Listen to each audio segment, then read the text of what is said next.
ஏன்டா தலையில துண்டு போட்டு உட்கார்ந்திருக்க? கடன் தலைக்கு மேல ஏறி போச்சுடா. எவ்வளவு இருக்கு? 2 லட்சம். 2 லட்சமா? ஆமாண்டா. போன வருஷம் ஃப்ரிட்ஜ் வாங்க 10,000 ரூபாய் கடன் வாங்கினேன். சரி. அதை அடைக்க வார வெட்டி போட்டேன். அதை வாரம் அடைக்க முடியாம 20,000 ரூபாய் கடன் வாங்கினேன். இப்போ 3 கடன் ஆகி போச்சு. சரி 3ஐயும் மொத்தமா அடைச்சுக்கலான்னு 50,000 ரூபாய்க்கு லோனை போட்டேன். அடைச்சியா? அடைச்சேன். ஆனா அந்த 50,000 வட்டியோட இப்ப 70,000 ஆகி போச்சு.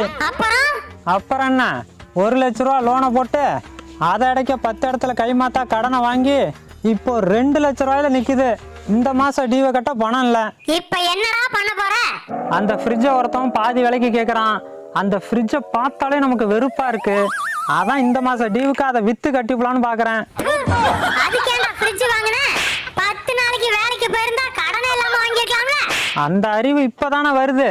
வந்துச்சுல்ல, போய் வேலை